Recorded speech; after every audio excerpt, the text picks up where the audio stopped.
మత విద్వేషాలు రెచ్చగొట్టే విధంగా ప్రవర్తించే వారిపై కఠిన చర్యలు తీసుకుంటామని శ్రీకాకుళం జిల్లా ఎస్పీ కెవి మహేశ్వరరెడ్డి హెచ్చరించారు. ఇటీవల శ్రీకాకుళం జిల్లా జి సిగడారం మండలం దాలంరాజు వలస గ్రామంలోని శివాలయం పక్కన ఉన్న నవగ్రహ ఆలయంలోని విగ్రహాలను ధ్వంసం చేసిన వ్యక్తిని అరెస్టు చేసినట్లు తెలిపారు. అదే గ్రామానికి చెందిన వేమల రామకృష్ణ కుటుంబ కలహాల కారణంగా చెడు వ్యసనాలకు బానిసై మతి స్థిమితం సరిగ్గా లేక ఈ దాడికి పాల్పడినట్లు వెల్లడించారు. మత ఘర్షణను ప్రేరేపించే అపోహలు, వదంతులు నమ్మి చట్ట వ్యతిరేక కార్యకలాపాలకు ఎవరూ పాల్పడకూడదని ఎస్పీ సూచించారు. ఒక కంప్లైంట్ వచ్చింది, దానికి సంబంధించి క్రైమ్ నెంబర్ 51/2025. సో కంప్లైంట్ ఏంటంటే మనకు డిఆర్ వలస దాలంరాజు వలస విలేజ్ ఏదైతే ఉందో ఆ విలేజ్లో ఉన్న శివాలయంలో నవగ్రహాలు ఏవైతే ఉంటాయో వాటిలో కొన్ని డ్యామేజ్ అయిపోయి ఉన్నాయని చెప్పి కంప్లైంట్ వచ్చింది. సో దానిపైన మనకి టీమ్స్ను ఫామ్ చేసి ఇన్వెస్టిగేషన్ చేయడం అనేది జరిగింది. సో దానికి సంబంధించి ఈరోజు ఎవరైతే ఆ ఇన్సిడెంట్ చేశారో ఆ పర్సన్ అరెస్ట్ చేయడం జరిగింది.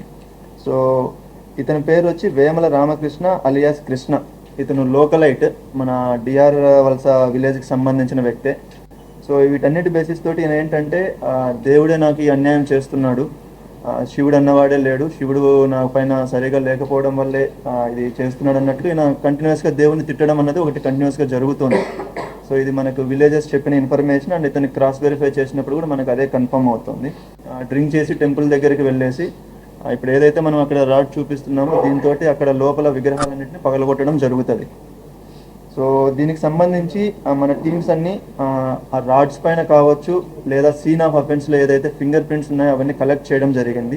అతను ఇన్సిడెంట్ చేసిన తర్వాత ఒక మేడ పైన వెళ్ళి పడుకుంటాడు. సో అక్కడ కూడా మనకు ఆ సీన్ అక్కడ అన్ని రీకన్స్ట్రక్షన్ చేసి ఫింగర్ ప్రింట్స్ అన్ని కలెక్ట్ చేయడం జరిగింది. సో ఆ ఫింగర్ ప్రింట్స్ కూడా మ్యాచ్ అవుతున్నాయి.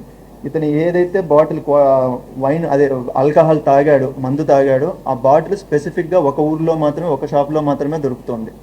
సో ఆ షాప్ దగ్గర అతను వెళ్ళి ఆ రోజు మందు కొన్న ఫుటేజ్ కూడా మనకి సీసీటీవీ ఫుటేజ్ కూడా దొరికింది.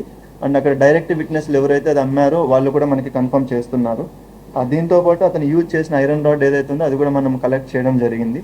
ఇది కాకుండా అతను టవర్ డంప్ అనాలిసిస్ మొత్తం చేస్తే అతను లాస్ట్ 1 month 20 days నుంచి కూడా మూవ్మెంట్ ఎక్కడెక్కడ చేస్తున్నాడు ఏంటనే దాన్ని బట్టి ట్రాక్ చేస్తే ఆ ట్రాక్ కూడా ఇన్సిడెంట్ తోటి మ్యాచ్ అవుతుంది. సో ఈ టెక్నికల్ ఎవిడెన్సెస్ కావచ్చు, ప్లస్ మనకి విలేజర్స్ ఎవరైతే మనకి చెప్తున్న ఇన్ఫర్మేషన్ బేసిస్ మీద సో ఈ ఇన్సిడెంట్ ఇతను చేసినట్లు జరుగుతుంది. పబ్లిక్ ఎవరైతే ఉన్నారో, టెంపుల్ కమిటీస్ ఎవరైతే ఉన్నారో 1-2 సీసీటీవీస్ పెట్టుకోవడం అనేది పెద్ద కష్టమైన విషయం కాదు. అన్ని చోట్లకు వచ్చి మనకి ఇప్పుడు టోటల్గా రిలీజియస్ ప్లేసెస్ 3,300 పైన ఉన్నాయి శ్రీకాకుళం జిల్లాకు సంబంధించి. అన్ని చోట్ల పోలీసే పెట్టాలంటే కష్టం అవుతుంది, ప్రాక్టికల్గా అవ్వదు. అంత ఫండ్ మన దగ్గర కూడా ఉండదు. మ్యాక్సిమం మన దగ్గర నుంచి గవర్నమెంట్ నుంచి లేదా పోలీస్ నుంచి ఎంత ఫండ్ ఉందో అదంతా యూటిలైజ్ చేస్తున్నాం. ఇది కాకుండా మనకి పబ్లిక్ సపోర్ట్ కావాలి. సో మీ దగ్గర ఉన్న కమిటీస్ ఎవరైతే ఉన్నారో మన దగ్గర ఉన్న ఫండ్ తోటి దయచేసి సీసీటీవీస్ పెట్టాలని చెప్పి మనం